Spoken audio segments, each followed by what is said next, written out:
Hello students, welcome to ITI classes. आज ये जो आपका सेकंड पार्ट है वीडियो का, फर्स्ट पार्ट में हमने बात की थी बेसिक्स ऑफ कंप्यूटर की, जिसमें मैंने आपको बताया था कि कंप्यूटर की जो फॉर्मल डेफिनेशन होती है जिसे आप लिखते हैं पेपर एग्जाम्स में अपने, वो क्या होती है। और हमने थोड़ी सी जो है कंप्यूटर के बारे में जानकारी ली थी कि किस तरीके से कंप्यूटर का विकास हुआ और अब कंप्यूटर का हम कैसे कैसे कहाँ पे इस्तेमाल करते हैं। ठीक है, उसके बाद हम कंप्यूटर के भागों की बात कर रहे थे। ठीक है, कंप्यूटर के पार्ट्स की बात कर रहे थे, जिसमें मैंने आपको बताया था कि हमारे क्या होते हैं, हमारे पास चार भाग होते हैं कंप्यूटर के, जिसमें आपका पहला था इनपुट यूनिट, और आपका दूसरा था आउटपुट यूनिट, और आपका थर्ड था सेंट्रल प्रोसेसिंग यूनिट, फोर्थ था आपका मेमोरी। तो जो आपका पहला पार्ट था वो हमने लास्ट वीडियो में, और जो आपका सेकंड पार्ट था वो भी, ये दोनों हमने जो है पहले पार्ट में इसी वीडियो के कवर कर लिए थे। आज हम स्टार्ट करते हैं थर्ड पार्ट से, CPU के, और इसके बाद हम मेमोरी पढ़ेंगे। तो एक चीज़ आपको ध्यान रखनी है, हमेशा मैं बार बार आपको कह रहा हूँ, कंप्यूटर के भाग की बात कर रहे हैं, कंप्यूटर के भाग की बात कर रहे हैं, जिसको हम बोलते हैं पार्ट्स ऑफ कंप्यूटर। ठीक है, इस चीज़ से बहुत ही बच्चों को थोड़ा सा कन्फ्यूज़न हो जाता है टाइप्स ऑफ कंप्यूटर के साथ में। ठीक है, तो ये दोनों चीज़ें बिल्कुल अलग अलग हैं। पार्ट्स क्या होता है, लाइक मेरे पास ये एक ऐसे काइंड ऑफ बोल दो आप इसे कि रोटी है, तो ये एक हिस्सा हो गया, ये एक रोटी का हिस्सा है, तो ये क्या है, ये भाग है। ठीक है, ये प्रकार नहीं है रोटी का, मतलब टाइप में आप इसे नहीं कहोगे, ये भाग माना जाएगा। तो भाग में क्या हो जाएगा कि प्लेन रोटी है ना, और आपकी क्या कहते हैं कोई दूसरी मलाई वाली रोटी, और पता नहीं कौन कौन सी रोटी आती है, रुमाली रोटी। तो इस तरीके से वो टाइप्स हो गए रोटी के। यहाँ पे क्या है, आपका भाग की बात हो रही है कि कंप्यूटर को जब आप क्या कहते हैं डिस्टिंग्विश करने लगोगे कि उसमें कौन कौन से भाग होंगे। हम स्टार्ट करते हैं अब आपका CPU कि CPU क्या होता है आपका, सेंट्रल प्रोसेसिंग यूनिट, हिंदी में बोलते हैं सेंट्रल प्रोसेसिंग इकाई।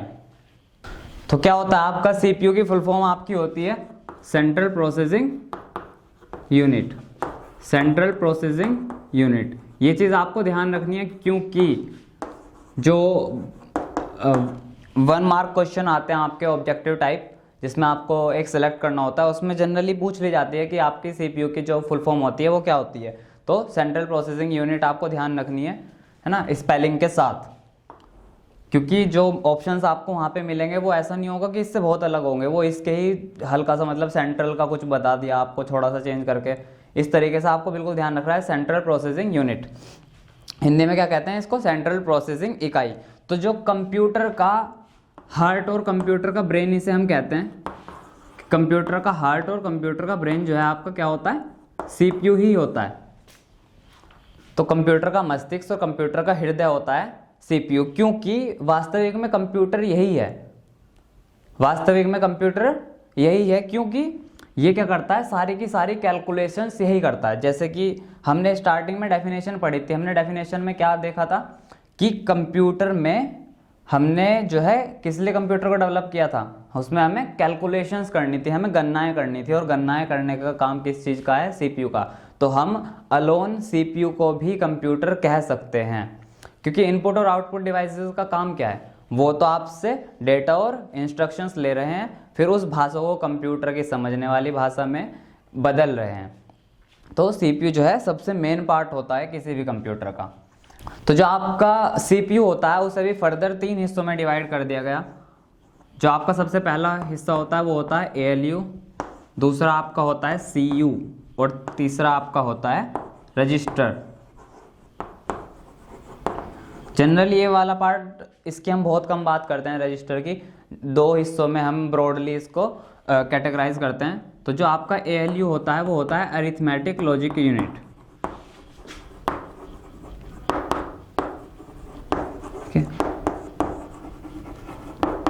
इसकी फुल फॉर्म भी इंपॉर्टेंट है ALU की, तो आपको इसे भी ध्यान रखना है। और CU आपका होता है कंट्रोल यूनिट। रजिस्टर यहाँ पे क्या होता है, रजिस्टर में हम करते क्या है, इसे आप जनरल वाले रजिस्टर से समझो।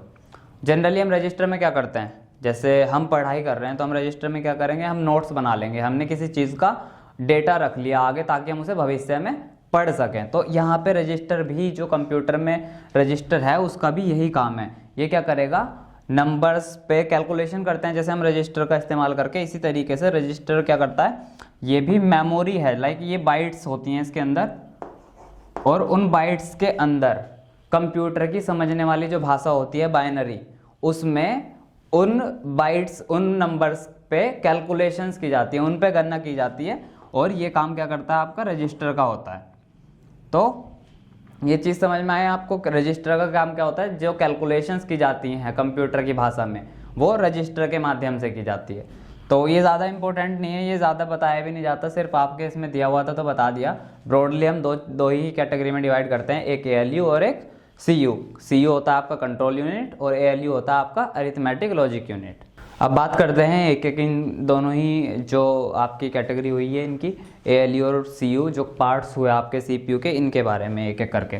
तो ALU क्या हुआ आपका, नाम क्या था इसका, अरिथमेटिक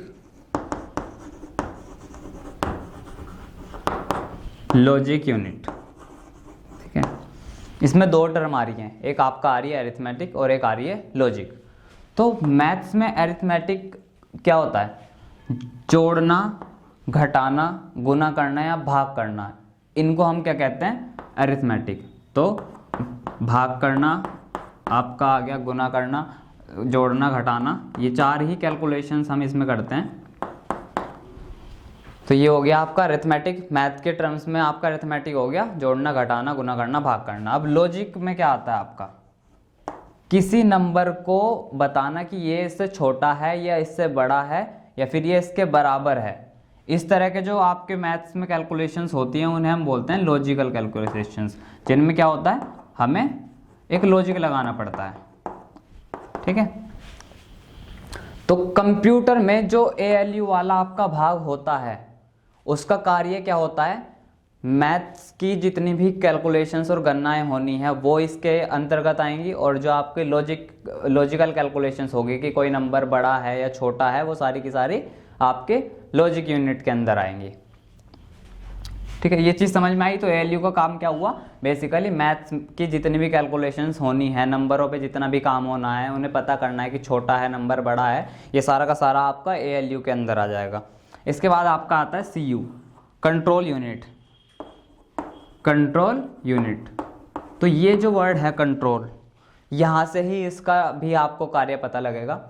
कंट्रोल, किसी भी चीज़ को कंट्रोल करना, लाइक जैसे कंप्यूटर है ना, एक कंप्यूटर है, इसमें कितनी सारी चीज़ें जुड़ी हुई हैं, इसमें स्पीकर भी है, इसमें आपका माउस भी जुड़ा हुआ है, इसमें आपके पास में कीबोर्ड भी है, आपके पास में डिस्प्ले भी है, इसमें बहुत सारी चीज़ें जुड़ी हुई हैं। तो अब कंप्यूटर में जब आप गाना चलाओगे तो गाने की आवाज़ जो है स्पीकर से आएगी, तो संदेश भेजे जाएंगे, जो वेव्स ट्रांसफ़र होंगी वो स्पीकर में जाएं बजाय किसके, कीबोर्ड में जाने के।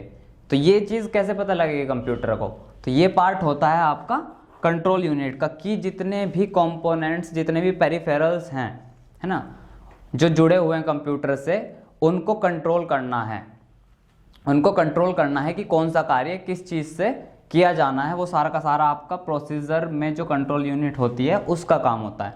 और इसके अलावा इसका एक और काम होता है क्या, कि जैसे आपने डेटा दिया कंप्यूटर को 2 + 3 = 5, डेटा तो आपका क्या हो गया 2 और 3, इंस्ट्रक्शन क्या हो गया ऐड करना, ठीक है। ये आपका क्या हुआ इंस्ट्रक्शन और ये क्या हुआ आपका डेटा।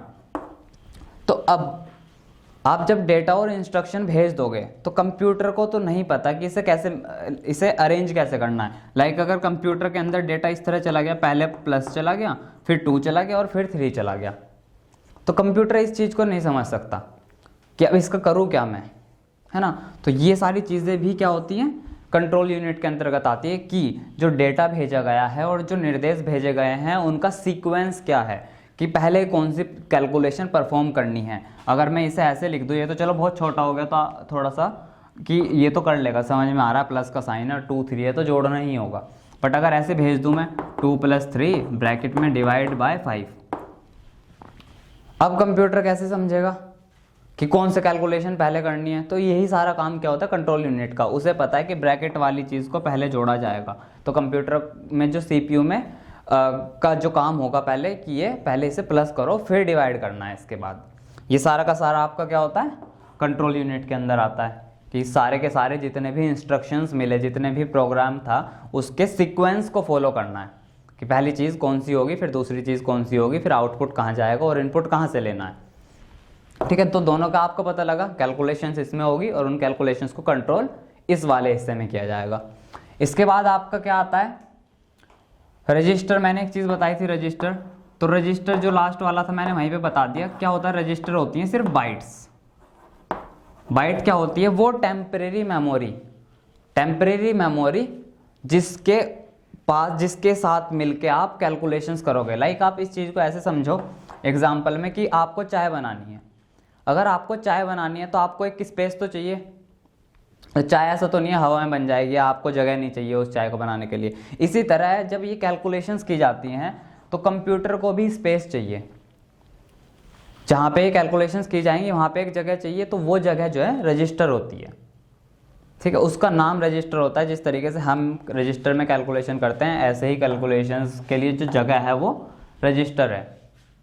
तो इसके बाद लास्ट आपकी आती है पार्ट्स में, फोर्थ पार्ट था आपका कंप्यूटर का मेमोरी यूनिट। ठीक है, जिसे हम बोलते हैं मेमोरी इकाई। मेमोरी का क्या होता है, मेमोरी CPU के साथ मिलके काम करती है। मेमोरी CPU के साथ मिलके काम करती है। मैं आपको इस चीज़ को बताने से पहले, क्योंकि इसमें बताने के लिए बहुत सारी चीज़ है नहीं, तो मैं आपको बताता हूँ कि कंप्यूटर के पार्ट्स जो हैं वो कैसे टूटे। ये एक बॉक्स हुआ आपका जिसमें सारी की सारी आपकी इनपुट डिवाइसेस आ गई और इसका नाम रख दिया हमने इनपुट यूनिट। इसके बाद इनपुट यूनिट से डेटा गया आपका CPU में, सेंट्रल प्रोसेसिंग यूनिट। ठीक है, CPU ने इनपुट के ऊपर कैलकुलेशंस की किसके साथ मिलके, मेमोरी के साथ मिलके, और कैलकुलेशंस परफॉर्म करने के बाद डेटा को भेज दिया इंफॉर्मेशन बना के बाहर आउटपुट यूनिट में। तो हमेशा एक चीज़ ध्यान ये रखनी है आपको कि जहाँ जहाँ CPU आएगा वहाँ वहाँ मेमोरी होगी, क्योंकि कोई भी कैलकुलेशंस बिना स्पेस के, बिना मेमोरी के परफॉर्म नहीं की जा सकती। तो जहाँ जहाँ CPU होता है वहाँ वहाँ मेमोरी की बात की जाती है। इनपुट यूनिट और आउटपुट यूनिट ये दो चीज़ें हैं, आप इन्हें हटा सकते हो, बट CPU और मेमोरी अगर ये नहीं है तो कंप्यूटर नहीं चलेगा। आप CPU और मेमोरी के बिना कंप्यूटर नहीं चला सकते। आउटपुट यूनिट्स हटा लो तब भी CPU चल ही रहा होगा, इनपुट यूनिट्स हटा लो वो तब भी चलेगा। मेमोरी अब क्या होता है आपका, मेमोरी में क्या होता है, जितने भी आपके डेटा और इंस्ट्रक्शंस आए यहाँ से, ठीक है, डेटा और इंस्ट्रक्शंस आए वो मेमोरी में स्टोर हुए। फिर मेमोरी एक एक चीज़ को पिक करेगी कि 2 और 3 को जोड़ना है, तो CPU में गया, कैलकुलेशन हुई, ठीक है, 5 को स्टोर कर लिया। अब कि 5 क्या फाइनल रिजल्ट है, अगर फाइनल रिजल्ट है तो आउटपुट शो कर दो, और अगर नहीं है तो आगे कैलकुलेशंस परफॉर्म करते रहो। तो इसका सारा का सारा काम मेमोरी का ये होता है कि ये क्या करती है, कोऑर्डिनेट करती है CPU के साथ कैलकुलेशंस परफॉर्म करके हमें आउटकम देने के लिए। ठीक है, ये हुआ। अब मेमोरी के पार्ट्स की बात करते हैं। मेमोरी होती है 2 तरह की, एक होती है आपकी प्राइमरी मेमोरी, ठीक है, और दूसरी होती है आपकी सेकेंडरी मेमोरी। जो आपकी प्राइमरी मेमोरी होती है उसका काम क्या होता है, एक तो ये चीज़ होती है कि प्राइमरी मेमोरी हटाई नहीं जा सकती है, यदि हटा ली जाए तो CPU कार्य नहीं करेगा उस तरीके से जिस तरीके से आप कराना चाहते हो। और आपकी जो सेकेंडरी मेमोरी होती है वो क्या होती है, कंप्यूटर से बाहर होती है, यानी कि CPU से बाहर होती है, और इसका काम आप इस्तेमाल करते हो अपने डेटा को लंबे समय तक स्टोर रखने के लिए। जैसे आपके कंप्यूटर या मोबाइल में फ़ोटोज़ इमेजेस होते हैं, ये सब जब आप नहीं देख रहे हो इन्हें तब वो स्टोर हो रखे हैं जिस मेमोरी में, वो मेमोरी होती है आपकी सेकेंडरी मेमोरी। और जो आपकी प्राइमरी मेमोरी है, जब आप फ़ोटो को देखने लगते हो तो वो आपको डिस्प्ले कर रहा है, आउटपुट दे रहा है, तो CPU उन फोटोज़ पे काम कर रहा है, ठीक है, आपको दिखा रहा है उन फोटोओं को। तो ये सारी चीज़ें आपकी प्राइमरी मेमोरी के अंदर आती हैं। फिर से मैं रिपीट कर रहा हूँ, प्राइमरी मेमोरी क्या हुई, जो CPU के साथ कोऑर्डिनेट करेगी और आपको आउटपुट देगी। और सेकेंडरी मेमोरी क्या है, जिसमें आप अपनी इंफॉर्मेशन स्टोर रखते हो भविष्य में इस्तेमाल के लिए। ठीक है, तो यह हुए आपके फंक्शनल कंपोनेंट्स ऑफ कंप्यूटर, यानी कि कंप्यूटर के 4 भाग जो आपके सिलेबस में दिए गए हैं। इसके बाद अब आपका आता है कंप्यूटर के गुण, कंप्यूटर की कैरेक्टरिस्टिक्स। आपकी जो कंप्यूटर की कैरेक्टरिस्टिक्स होती हैं, कंप्यूटर के जो गुण होते हैं आपके, वो बहुत सारे होते हैं, बट आपके सिलेबस में क्योंकि सिर्फ 5 ही दिए गए हैं तो वही 5 मैंने यहाँ पे लिख दिए हैं। सबसे पहला है आपका कंप्यूटर स्पीड। कंप्यूटर की जो गति होती है वो बहुत ज़्यादा तेज होती है। लाइक आप इसे ऐसे समझो कि कंप्यूटर में आपने बहुत बड़ी कोई कैलकुलेशन परफॉर्म करनी है, ठीक है, जिसमें 10 की पावर 20, 10 की पावर -31 और ऐसी बड़ी बड़ी कैलकुलेशन चल रही है, तो उसे हमें करने में कितना समय लग जाएगा। ऐसा हो सकता है कि हमें उसे करने में पूरा दिन बीत जाए या फिर हमें और भी ज़्यादा दिन लग जाए, है ना। इतनी बड़ी कोई कैलकुलेशन आप एज्यूम कर लो अपने दिमाग में, जिसमें आपको कहीं दिन लग सकते हैं। तो ऐसी कोई कैलकुलेशन यदि आप कंप्यूटर की मदद से करते हैं तो वो क्या करेगी, कुछ सेकंडों में या फिर मिली सेकेंड्स में या उससे भी कम में आपकी कैलकुलेशन जो है परफॉर्म करके दे देगी, यानी कि उसको आपका जो है आंसर मिल जाएगा।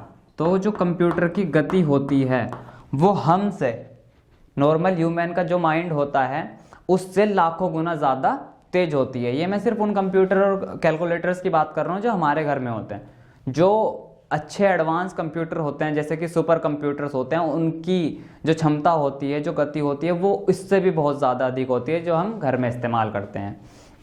पहला पॉइंट आपका तो है स्पीड। दूसरा आपका पॉइंट है एक्यूरेसी। एक्यूरेसी मतलब सटीकता, ठीक है। जैसे अब क्या हुआ, मैं अगर इतनी लंबी कोई कैलकुलेशन कर रहा हूँ तो ऐसा भी हो सकता है कि मेरी कहीं पे गलती हो जाए। अगर मेरी कहीं पे कैलकुलेशन गलत हो गई तो जो मेरा फाइनल आंसर आने वाला है वो क्या होगा, बिल्कुल ही गलत होगा।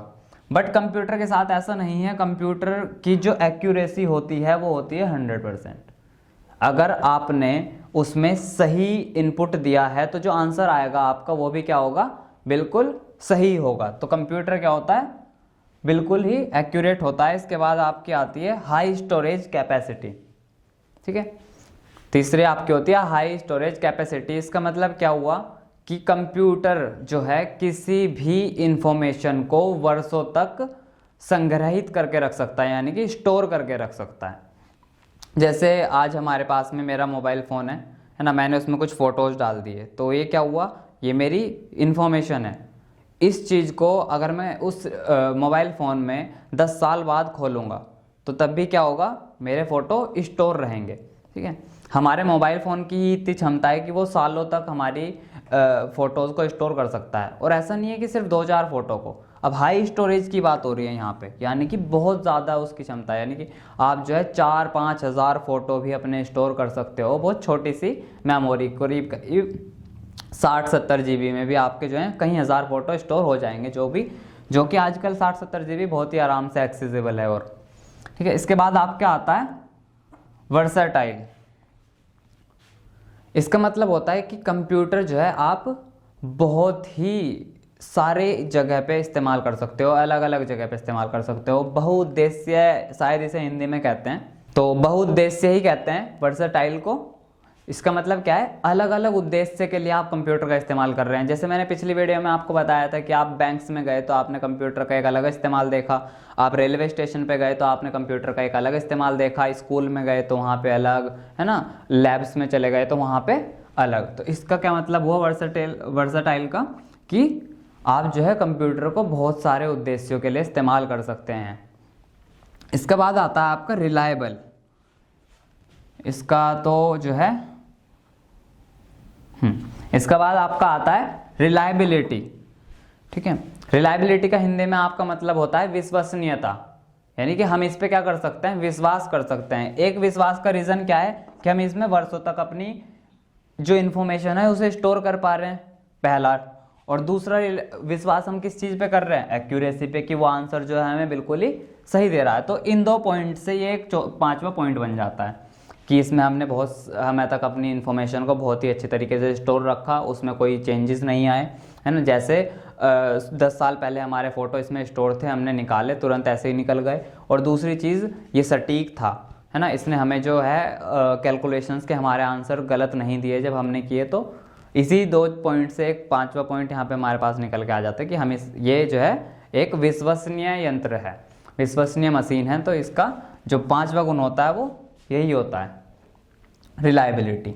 ठीक है, तो ये आपके 5 गुण हुए कंप्यूटर के, जो पता नहीं पूछे जाते हैं नहीं, बट ठीक है आपको पता होने चाहिए। इसके बाद हम बात कर लेते हैं, जैसे कंप्यूटर के गुण हुए तो ऐसे ही कंप्यूटर की कुछ जो हैं आपके सीमाएं भी होती हैं, कंप्यूटर के कुछ नुकसान भी होते हैं। नुकसान नहीं कह सकते हम, सीमाएं ही कहेंगे, क्योंकि नुकसान तो कुछ नहीं होता जब तक हम नहीं चाहते हम उनका एक्सेसिव इस्तेमाल ना करने लगे। तो कंप्यूटर की कुछ सीमाएं हैं, जैसे इसमें सबसे पहला है आपका नो आईक्यू, यानी कि कंप्यूटर में खुद की बुद्धि नहीं होती है। कंप्यूटर सिर्फ कब काम कर रहा है, जब आप उसे इनपुट दे रहे हो। ठीक है, और इनपुट भी क्या सही दोगे तो सही आउटपुट मिलेगा, वरना सही आउटपुट भी नहीं मिलेगा। ऐसा है कि अगर आपने इसमें कोई कैलकुलेशन करी 3 + 3, अगर आपने 3 + 3 किया है तो ही आपको 6 मिलेगा।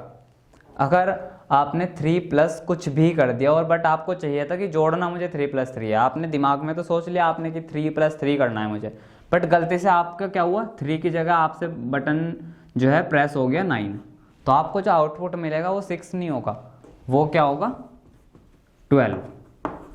तो इसका मतलब क्या हुआ, वो आपके दिमाग को पढ़ के कैलकुलेशन नहीं करेगा, आपने जो उसे इनपुट दिया उसी हिसाब से कार्य करेगा। तो क्या हुआ इसका मतलब यहाँ पे कि कंप्यूटर में खुद की बुद्धि नहीं होती, इसकी पहली सीमा हुई ये। दूसरी है एक्सपेंसिव। तो क्या होता है, कंप्यूटर जैसे जैसे अब कंप्यूटर बहुत ही ज़्यादा एडवांस होता जा रहा है। स्टार्टिंग में हम कुछ मोबाइल फ़ोन खरीदते थे 2-3 हज़ार रुपये में, आपने ख़रीद लिया मोबाइल, काम चल रहा है। बट धीरे धीरे कंप्यूटर में जैसे जैसे सॉफ्टवेयर और हार्डवेयर अपग्रेड हो रहे हैं और जिस तरीके से समय को ज़रूरत है इस चीज़ की, तो उस तरीके से जो है कंप्यूटर महंगा होता जा रहा है धीरे धीरे। तो दूसरी सीमा ये है, ऐसा नहीं है कि बहुत ज़्यादा महंगा है, आप फिर भी एक बजट में अपने घर में एक कंप्यूटर जो है रख सकते हो। बट धीरे धीरे ग्रेजुअली अगर आप ग्राफ देखोगे इस चीज़ का, तो उसमें आपको दिखाई देगा कि कंप्यूटर कंपैरेटिवली महंगा होता जा रहा है। ठीक है, फिर तीसरी चीज़ है एक जो है डिपेंड्स ऑन इलेक्ट्रिसिटी। ये क्या करता है, बिजली पर निर्भर रहता है। अगर बिजली आ रही है या फिर इससे इलेक्ट्रिसिटी मिल रही है जितनी इसे ज़रूरत है तो ये काम करेगा, वरना तो ये काम नहीं करेगा। और इसके बाद है आपका इफेक्ट्स फ्रॉम वायरस। तो कंप्यूटर के बहुत सारे फ़ायदे होने के साथ ये एक छोटा सा नुकसान इसमें है कि अगर गलती से आपका कंप्यूटर वायरस इन्फेक्टेड हो जाता है तो आपका डाटा खोने के चांसेस रहते हैं, आपका कंप्यूटर स्लो हो सकता है ना, और आपका कंप्यूटर जो है उस तरीके से कार्य ना करे जिस तरीके से करे, या फिर खुद ही जो है फाइल्स बनाने लगे, खुद ही काम करने लगे कुछ। ठीक है, तो इस तरह के वायरसेस से बचाना कंप्यूटर को इम्पोर्टेंट हो जाता है। तो बाकी ये हैं कुछ सीमाएं, और इसके अलावा तो कंप्यूटर जो है काफ़ी सारी जगह पे मददगार होता ही है।